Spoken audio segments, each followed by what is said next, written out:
Joining us at this point is Laura Harth, Campaign Director, Safeguard Defenders and Human Rights Activist. We also have Professor Swaran Singh, China Analyst and Foreign Affairs Expert, joining us live. Ambassador Suresh Kumar Goel, former diplomat, is live with us.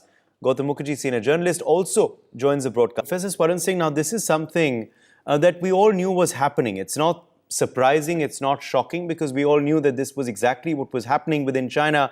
But with these testimonies emerging, with this, going on record in London, do you believe that this is a big turning point in the Uyghur justice movement?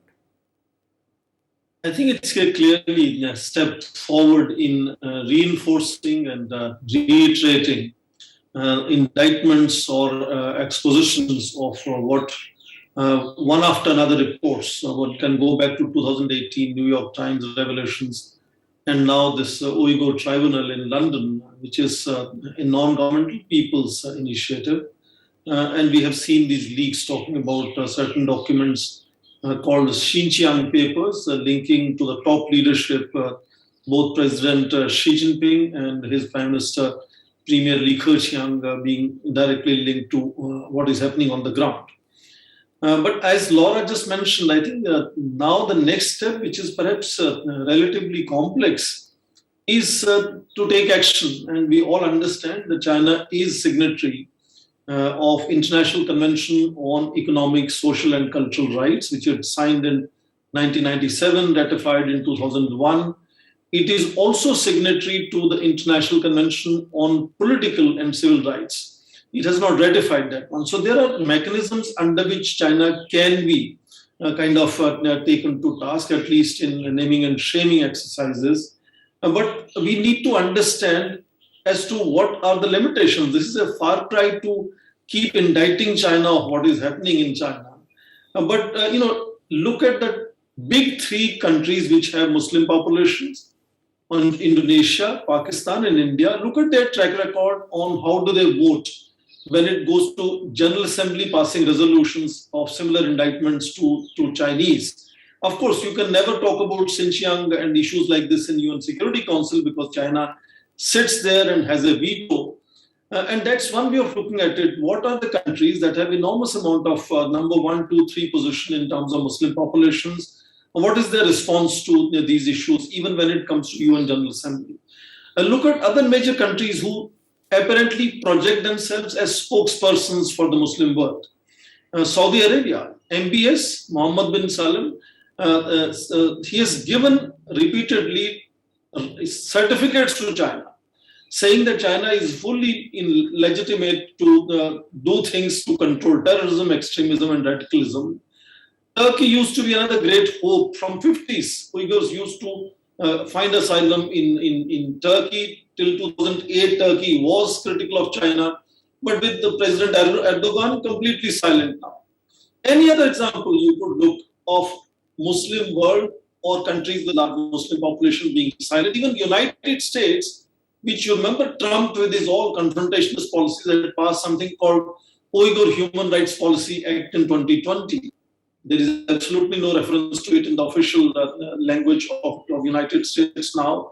So I think action part. So fundamentally, there are things that are desirable, I understand, but there are things that are feasible.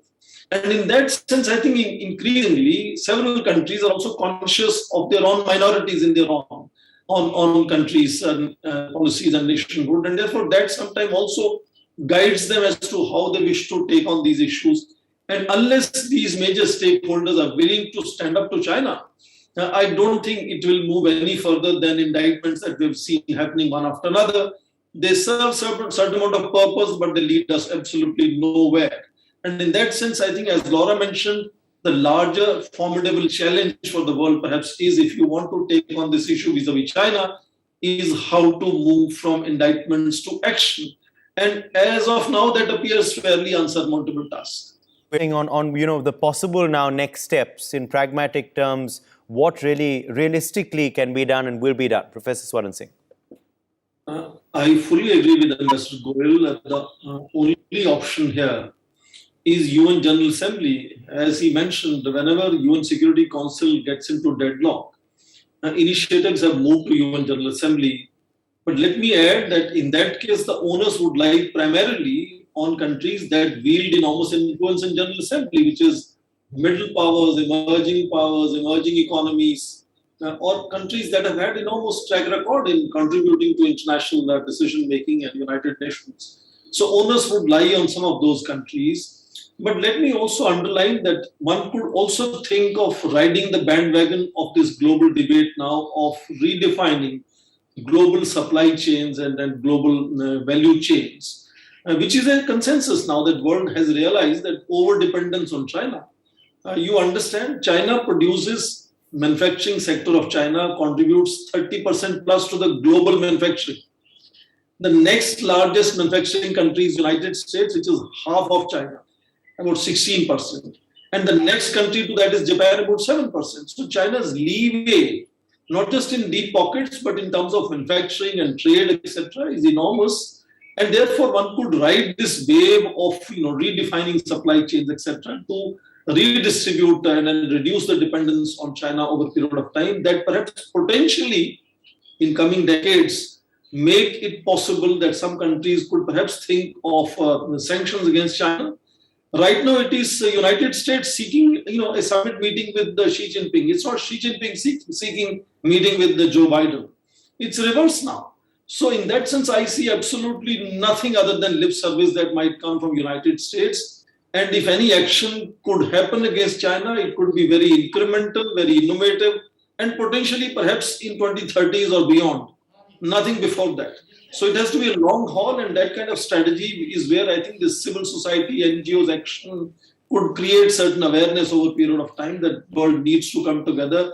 I come from the field of international relations, disarmament and arms control.